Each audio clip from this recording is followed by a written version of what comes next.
Principal Toto Wolff, ladies and gentlemen. Here we go. Here we go.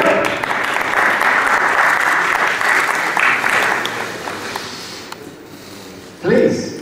Well, Toto, thank you for coming to join us. Crikey, what a season it has been. Yeah, first of all, hi everybody. It was an unbelievable season. If you would have told me last year, sitting with you on stage at the FIA press conference, I would be here again next year, I would have been pretty amazed by it. Now, I get the impression from talking to you, watching you during the year, that you really enjoyed this battle. Is that right? No, I didn't enjoy the battle. Whilst you're in the battle, it's really tough. Because you have moments where you're doing well and you think the momentum is on your side, and then it swings the other way around, and you need to recover. If you look back, I wouldn't want to have it any different, because it's what Formula 1 is all about. It's about fighting on track, it's the pinnacle of motor racing, and you expect your competitors to be very strong. It makes the end result even more enjoyable. But why is it going wrong? It's tough. Now, you won 11 races this year. Where do you feel the turning point was in your favour? Where did you start to think, okay, it's coming, it's coming? There were two moments, one very difficult and one where it's actually turned in our favour. The very difficult one was losing the British Grand Prix. As you can imagine, it's Lewis's home Grand Prix, and our team is based in Brackley, and winning and losing on a track that was a track where we always performed well was very difficult. And but we collected all the energy within the organization, came back strong. And for me, the turning point was Monza, because we were able to win in Italy. And from then on, we had a few Grand Prix where we were extremely strong, particularly strong in Singapore, which was not our most favorite track in the past, and we were able to just have a really good car, and Lewis had an unbelievable lap pole, and this is where I kind of feel the momentum swung in our direction. What about, you mentioned Lewis Hamilton there, you sort of, when people talk about Mercedes, they talk about Lewis Hamilton, and when they talk about Lewis Hamilton, they talk about Mercedes. It's an inseparable relationship now. Talk about the influence of Lewis this year and what he brought to the table in bringing both of the championships to Brackley.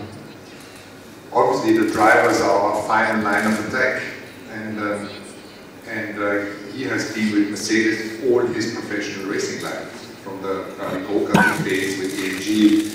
Up to now his 5th World Championship, and the relationship and the foundation within the team has become really strong now after 6 years with MGB, with Mercedes in Formula 1. We're pretty much the same group than we were straight from the beginning, and obviously if you're working together over 6 years, you foster the relationship, you gain confidence and trust, and that goes both directions.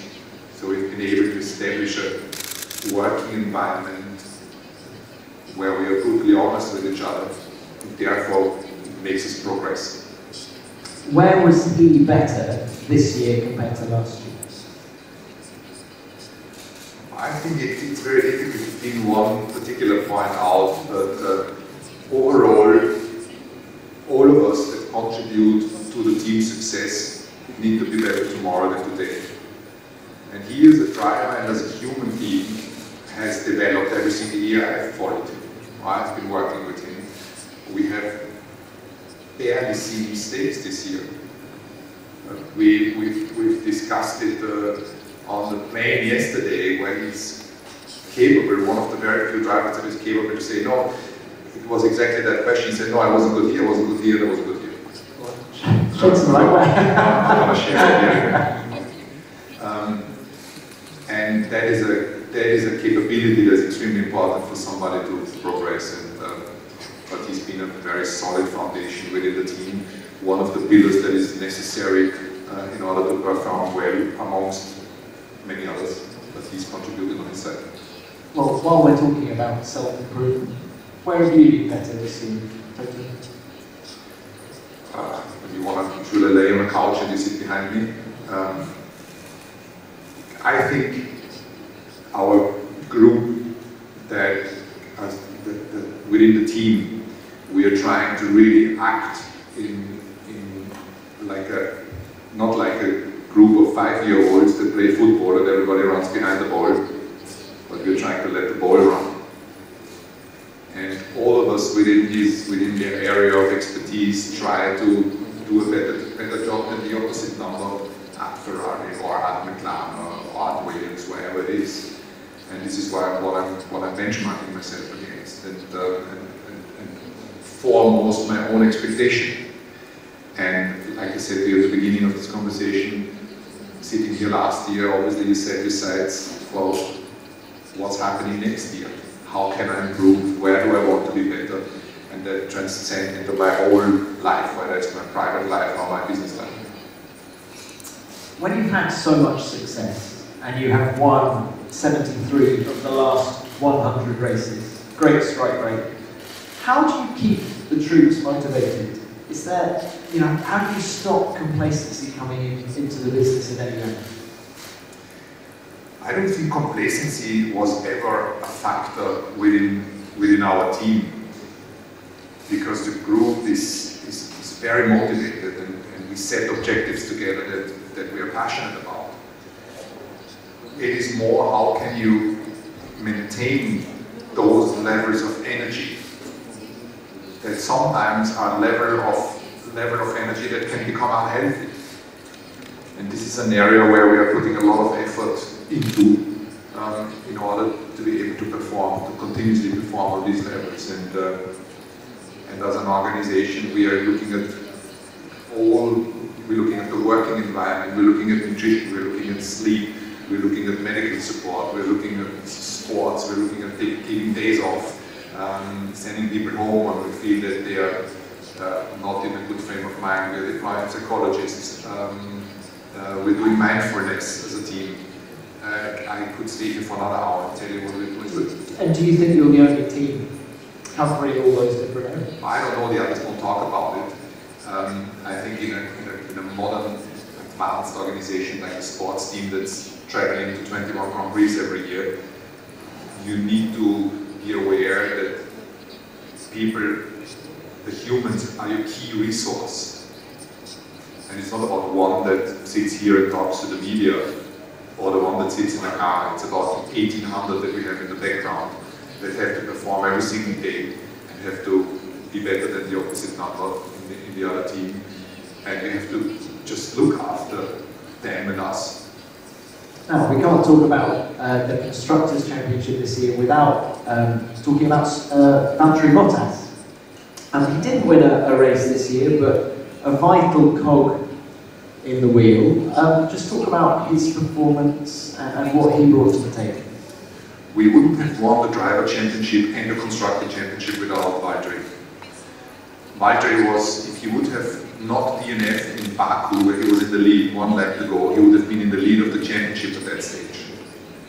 And he had at least 3 races that he should have won, which he didn't, but he allowed Lewis to score maximum points. Valtteri DNFing in Baku meant that Lewis collected the 25 points and not him. Valtteri would have won in Sochi, where Lewis collected 25 points and not Valtteri. Having said that, neither of the two would like to hear that, because Lewis won it on merit, and Valtteri hates to not win. So, to strike the right balance between having 2 alpha pilots in the car that are able to push each other in the car, but equally maintain a positive dynamic within the team. A productive working environment is key. And Valtteri, even with his bad luck, did never allow the spirit and the mindset to drop within the organization. He was always capable to maintain us in high spirits. You see drivers, when they lose the ability to win the championship, the whole thing goes really down the drain, they become negative, they become dysfunctional. Valtteri, until the very end, kept us in a positive place, didn't feel sour within the group and negative within the group, but kept the energy levels high. And this is why he contributed to both of these World Championship titles, even though he hates to hear that.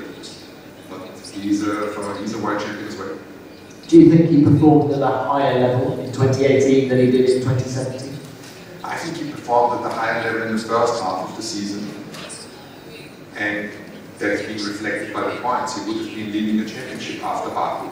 But at the moment you take away the ability to win the championship for a driver that is solely focused on becoming a world champion if he's in a Mercedes, that has a negative impact.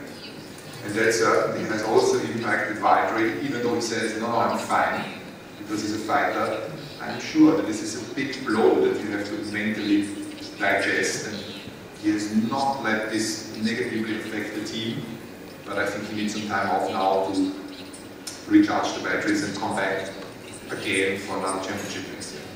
Now Toto, talk to us about this threat from Ferrari. They've been snapping at your heels for the last, certainly 2 years. How seriously are you taking them again next year, or do you think when we go into 2019 with some rule changes that some other teams might come into the mix as well? I think with the rule changes everything is possible. It's almost like 2009 where Braun identified the double diffuser.